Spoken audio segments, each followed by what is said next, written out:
When it's a strong gut feeling, it doesn't matter if we can't explain it. We need to honor it. But you don't really learn that until you're older and you have years of experience.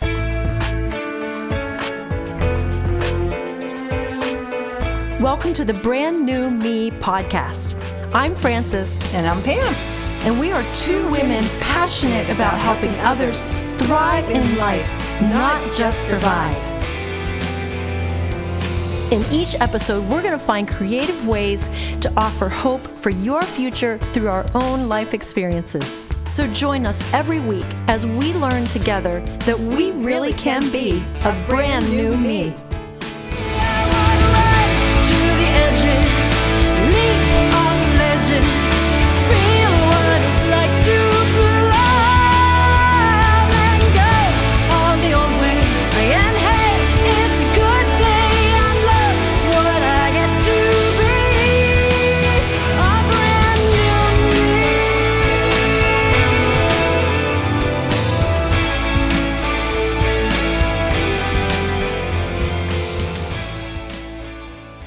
So we are now on episode 90, and we're going to talk about cultivating intuition and trusting faith. Intuition is a direct perception of truth or fact, independent of any reasoning process, which is good for me because the whole reasoning process, that's very difficult for me sometimes.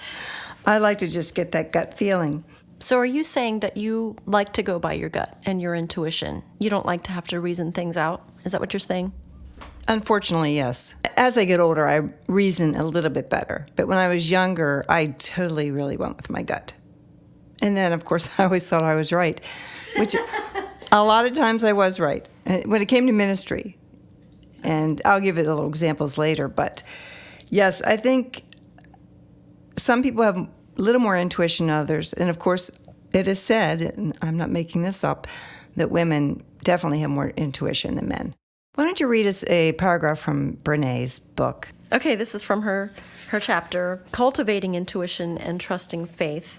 Sometimes our intuition or our gut tells us what we need to know. Other times, it actually steers us toward fact-finding and reasoning. As it turns out, intuition may be the quiet voice within, but that voice is not limited to one message. Sometimes our intuition whispers, follow your instincts. Other times it shouts, you need to check this out. We don't have enough information. So sometimes when we get this gut feeling or this intuition, we really do doubt ourselves. Until you start to learn, and we can talk about it in a spiritual way, when that still small voice says something to you, and then you're like, I'm not sure that I'm hearing from God on this. So what we do is generally we'll go to somebody, should I do this? Do you think it's a good idea? Am I going to regret this? What would you do? And I think a lot of times when we do that, we're hoping they're going to come back with saying, oh, sure, you definitely should. You're really hearing from God. But sometimes they don't do that. And then you're kind of in a quandary. Did I hear the Spirit of God? Am I really feeling the gut feeling that's correct? But the whole fact-finding thing is interesting to me. And it's very important. And sometimes it's a step I'm just not interested in doing. I think I've always been a person who's had very strong instincts or gut feelings. But I have learned as I've gotten older that it doesn't hurt to gather information. And so now I always say, I'm gathering information. When I'm trying to make a decision, there is a sense of what my gut feels. But I also take time to gather information, and then I can look at all the facts and all the information and try to make a more informed decision. I have a strange experience. I don't know if other people experience this or not, but when I'm in an airplane, and I'm thinking about this because I just recently was in an airplane, I have a unique ability to untether myself from everything going on in my life. And sometimes I'm the most creative on an airplane. And I feel like it's because I don't do technology. I'm not talking to anybody necessarily. I'm not listening to anything. I have no responsibilities at the moment. I can't go anywhere else. And I also experience this on the motorcycle, actually, because you really shouldn't do anything else on the motorcycle but drive and pay attention. I feel like going by your gut is kind of like that. You have to untether, on one hand, you have to untether yourself from all the information you have because your brain can play tricks on you. But on the other hand, it is good to have information and make sure you're making informed decision. Am I making sense? You are making sense. Now, I will say that for me, sometimes fact-finding gets too much. And I will say my lovely husband, he will not be upset that I share this because this is how he is. If we're going to buy a purchase, maybe a little bigger purchase, I've never in my entire life seen anybody who does the homework like he does. It's like, okay, alrighty, let's just buy the dang thing. But he will research it to the nth degree, and I respect that. I have a hard time doing that. Like right now, we're thinking about getting a new mattress, and so we've been thinking about it for like 3 months.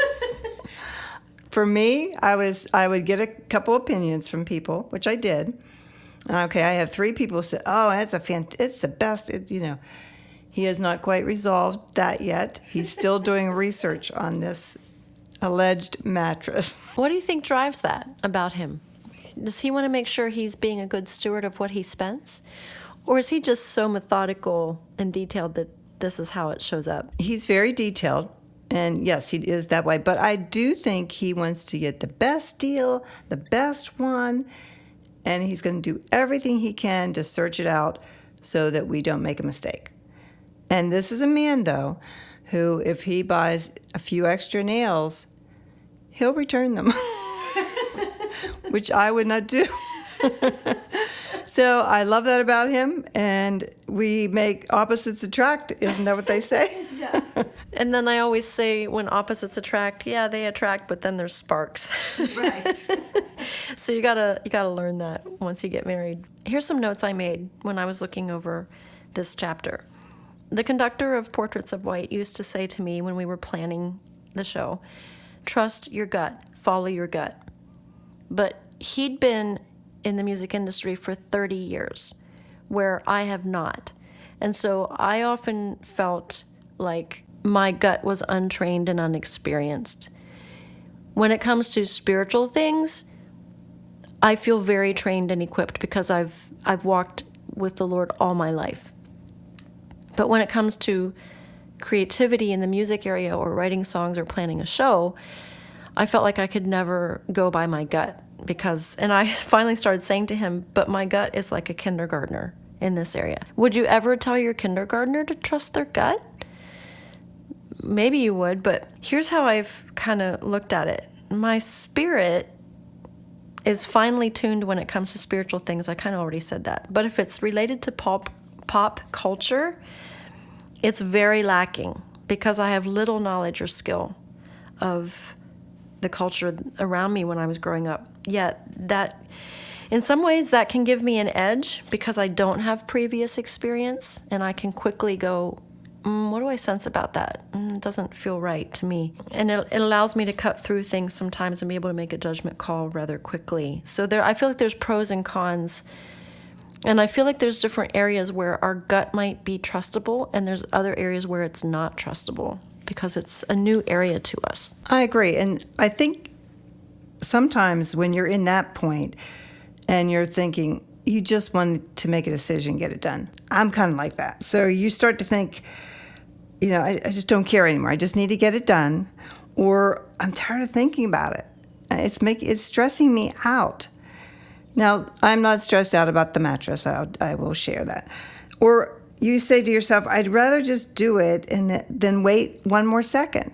I need to know. There's this need to know thing. Mm-hmm. And I'm kind of like that. I need to know. I can't wait anymore to find out how many reasons or is my gut right? Let's just do it. And I am more of an impulsive person. Now, I'm not really an impulsive buyer, but I am impulsive. If I get a gut feeling that God told me something, I pretty much just feel like I should do it. So all that being said, how long do we wait? How do we trust ourselves? Do we trust ourselves? Do we trust those gut feelings? I remember a story, and I'll tell it real quick here. Many, many years ago, this gentleman came into our church, and he was an evangelist. And I just had this terrible gut feeling about him, that just something was wrong. Something was wrong. And my husband wanted him to come and minister at our church, and I just didn't feel good about it. And it got to the place where Rick just said, I really feel like we should have him. And I said, well, okay. And he came several times, and every time I had this terrible feeling. And I'll tell you, I didn't want you never want to say, I told you so. But it did turn out pretty awful. And so that being said, sometimes we just have to really hold to our guns. Now, that wasn't my decision. He was a pastor, and I did honor that. And if that was his decision, but we met many years through our ministry, because women really have a wonderful sense of intuition and gut feelings. So if you're a pastor out there and not listening to your wife, you need to start listening and come to a decision together, I would say. I do think that those areas are tricky, and I've experienced those too. When you have a strong gut feeling that something is not right and you have no proof of what you feel, there's no facts to back it up, that's when it gets scary. And my husband and I will usually say to each other, if he says, I'm not sure about such and such or so, I usually just say, is this a gut feeling or is this just you not thinking? Because I think we've both learned now that when it's a strong gut feeling, it doesn't matter if we can't explain it. We need to honor it. But you don't really learn that until you're older and you have years of experience behind you. But there's a saying that an author used to say that I often refer to. Going against your gut can feel like taking a bath with your socks on. Something just doesn't feel right. And if you're about to make a decision or whatever, and there's just something about it doesn't feel right, then you need to look into it and say, why don't I feel right about this? Is there something I need to know? So I think when it comes to this kind of stuff, it's good for us to have a few people that we trust to bounce things off and just say, this is what I'm feeling. Do you resonate with this? They have to be people that we know will be honest with us and not just say what we want. And also that people that are experienced themselves in listening to the Spirit's voice and following their heart and their gut.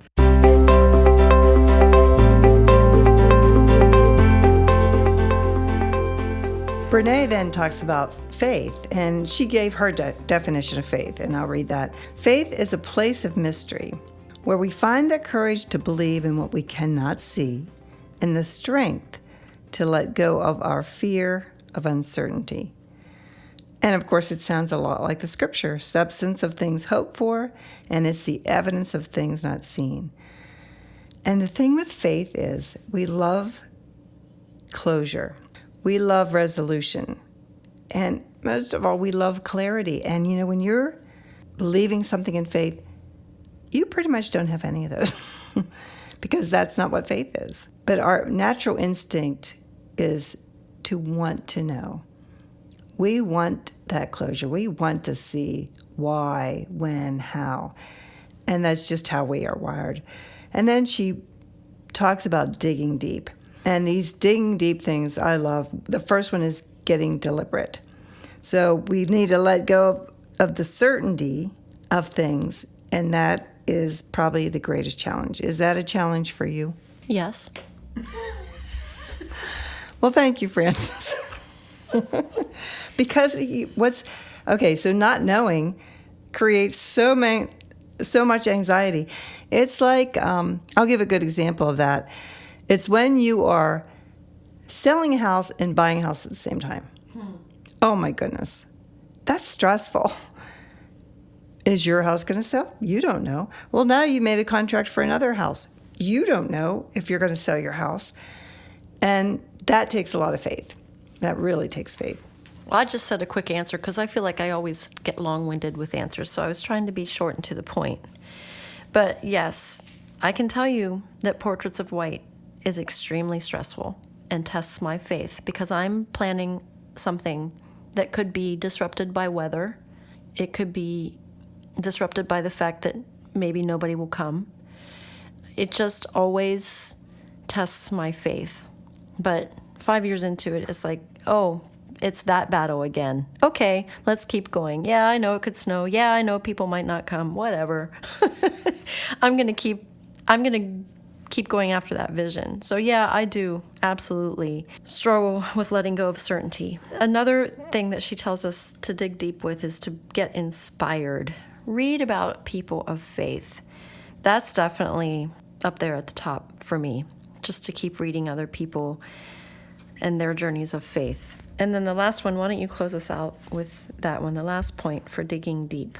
Brene says to get going. And her way to get going is to say the Serenity Prayer, and I'm going to end with that. God, grant me this serenity to accept the things I cannot change, the courage to change the things I can, and the wisdom to know the difference.